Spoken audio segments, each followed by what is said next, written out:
you. Connect Care Cube, Nizamabad's first doctor appointment booking app. Find your trusted doctor and book appointments in seconds. నేను ఇంతకుముందు స్వతంత్ర అభ్యర్థిగా 18వ ward నుంచి పోటీ చేసి మా 18వ వార్డు నుంచి గెలుపొందాను. ఇప్పుడు ప్రస్తుతం కాంగ్రెస్ పార్టీలో గత 2 సంవత్సరాలుగా వారికి సేవలు అందిస్తున్నాను. ఇప్పుడు వారు నాకు టికెట్ ఇవ్వకుండా డిఫామ్ ఇవ్వకుండా కొత్త రోజు మరి ఇచ్చిండ్రు. మరి దీన్ని ఖండిస్తున్నాం. మేము పార్టీకి ఎంతో సేవలు చేసినాం. ప్రజలకు కూడా 5 సంవత్సరాలు మా వార్డు ప్రజలకు అన్ని విధాలుగా సేవలు అందించాం. మా వార్డు ప్రజలకు ఎటువంటి ఇబ్బంది కలగకుండా మరి ప్రజల్లో మేము మంచి చేసి వారి అభినందనలు మేము గెలుచుకున్నాం. అట్టి విధంగా మరి మాకు కాంగ్రెస్ ప్రభుత్వం దయచేసి మాకు టికెట్ ఇవ్వకుండా మరి మాకు అన్యాయం చేసిందని నేను ప్రెస్ మిత్రులుగా మీడియా మిత్రులందరికీ తెలియజేస్తున్నాను. ఆర్మూరు ప్రజలారా ఇదొకటి గుర్తించుకొని మీరందరూ దయచేసి ఈ కాంగ్రెస్ ప్రభుత్వాన్ని మీరు చేస్తున్నటువంటి అన్యాయాన్ని మేము ప్రజలకు తీసుకొస్తాం. మరి మీరు మాకు అన్ని విధాలుగా సహకరించాలా. మేము స్వతంత్ర అభ్యర్థులుగా మళ్ళీ కోర్టులో ఉన్నాం.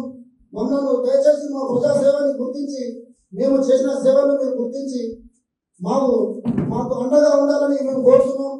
అదేవిధంగా ఈ కాంగ్రెస్ ప్రభుత్వం చేస్తున్నటువంటి అన్యాయాన్ని మీరు గుర్తించి వారికి మీరు తగిన బుద్ధి చెప్పాలని మేము కోరుతున్నాము.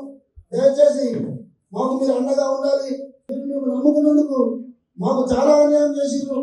మేము అన్ని విధాలుగా ప్రజలకు అందుబాటులో ఉండి వాటి అభివృద్ధి చేసుకుంటూ ప్రజల సమస్యలు రోజు గుర్తించి మరి వారి సమస్యలు తీర్చడానికి ప్రయత్నించాం. ఇన్ని రోజులు వారి సమస్యలను తీర్చాం. మరి ఈ ప్రభుత్వం దొంగ ప్రభుత్వం మీకు కళ్ళకు చూస్తున్నాం. మేము మాకు ఎటువంటి ఒక్క రిమార్క్ ఒక్క మర్చిపోలేని మనశేఖర్ అంటే మీకు అందరూ గుర్తు. ఎవరి దగ్గర ఏది ఆశించి కూడా పనిచేసినా నాకు వాడు ఇంత కాంగ్రెస్ అభ్యర్థి వాడికి చదువు లేదు, ఏం లేదు, ప్రజల్లో గుర్తింపు లేదు. సర్వే రిపోర్ట్లో కూడా మనశేఖర్ ఉన్నాడు. సర్వే ప్రకారంగా ఇస్తామని చెప్పి ఇప్పుడు డబ్బులు ఆశపడి వారు బీఫామ్ని అమ్ముకున్నారు. మరి దీన్ని మీరు ఖండించాలా. దయచేసి మాలాంటి వారికి మీరు ప్రజలు అండగా ఉండి మాకు న్యాయం చేస్తారనే నమ్మకంతోనే ఇప్పుడు 2వ వార్డు నుంచి స్వతంత్ర అభ్యర్థిగా పోటీ చేస్తున్నాను. దయచేసి 2వ వార్డు ప్రజలు దీన్ని గమనించి మాకు అండగా నిలబడి మమ్మల్ని మళ్ళీ స్వతంత్ర అభ్యర్థిగా గెలిపించాలా. కాంగ్రెస్ పార్టీకి బుద్ధి చెప్పాలని నేను మీ ప్రజలందరినీ కోరుతున్నాను. దయచేసి గమనించండి. పేరు రాజలక్ష్మి. ఇక్కడికి విచ్చేసినటువంటి ప్రెస్ క్లబ్ వాళ్ళకి మరియు కాంగ్రెస్ పార్టీలో ఉన్నటువంటి వాళ్ళకి నా నమస్కారం.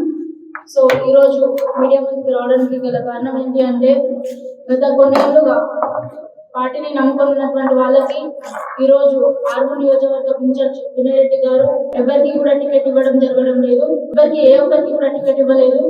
మరియు పార్టీని నమ్ముకొని గత కొన్ని సంవత్సరాల నుంచి కూడా మన ఆర్మూర్ కాంగ్రెస్ లో ప్రెసిడెంట్ విజయన్న గాని మరియు పార్టీకి సంబంధించిన కార్యకర్తలు కన్నం లక్ష్మణ్, ప్రవీణన్న గాని మరి ఇంకెంతో మందికి ఈ రోజు టికెట్ ఇవ్వడం లేదు. పార్టీ కోసమే వాళ్ళ జీవితాన్ని కృషి చేసినటువంటి వాళ్ళకి ఈ రోజు వినయ్ రెడ్డి గారు అన్యాయం చేశారు. మరియు ఇతర పార్టీల నుంచి ఈ కాంగ్రెస్ పార్టీలోకి కొత్తగా వచ్చిన వాళ్ళకి టికెట్ ఇచ్చారు. మరియు మాకు కూడా సమాధానం కావాలి. మాకెందుకు టికెట్ ఇవ్వలేదు, మేమేం చేశాము, మరి గత కొన్నేళ్లుగా మీతోటే ఉండి నమ్మకంగా ఉన్నాం కదా. ఇతర పార్టీ వాళ్ళు కూడా మమ్మల్ని పిలిచినా కూడా మేము ఏ రోజు కూడా వెళ్ళలేము కదా. మిమ్మల్ని నమ్ముకొని ఉన్నందుకు మాకు ఈ రోజు బాగా న్యాయం చేశారు. ఖబర్దార్ వినయన్న డబ్బులకి టికెట్ ఇచ్చినని మాకు బయట తెలిసింది. మీరు డబ్బులకి టికెట్ ఇవ్వలేదు, మేము సర్వే ప్రకారం టికెట్ ఇచ్చినని మీకు చెప్పారు కదా. ఆ సర్వే ప్రకారం టికెట్ ఇచ్చినప్పుడు ఆ ఎవరెవరికైతే సర్వేలో ఎంత పర్సెంటేజ్ వచ్చిందని చెప్పేసి అది మెన్షన్ చేయాలి కదా. మరి మీరు మీడియా ముఖంగా ఎందుకు రాలేదు, ఎందుకు చూపించలేదు? అన్ని పార్టీల వాళ్ళు చూపించారు కదా, మీరెందుకు చూపించలేదు?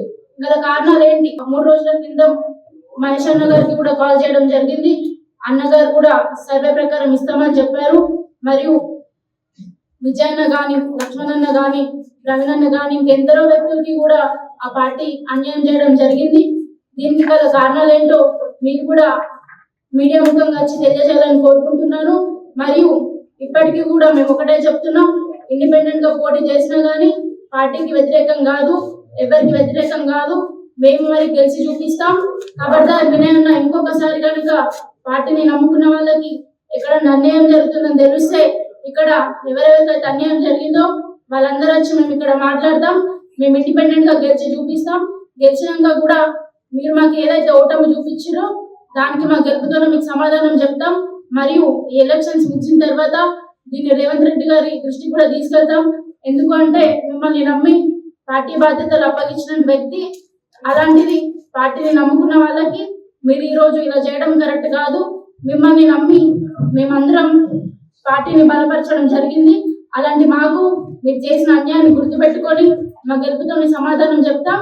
ఇక్కడికి వచ్చేసినటువంటి విజయన్న గారికి మరియు ఎంతో మంది పార్టీ కోసం కృషి చేసినటువంటి వాళ్ళకి నా యొక్క కృతజ్ఞతలు.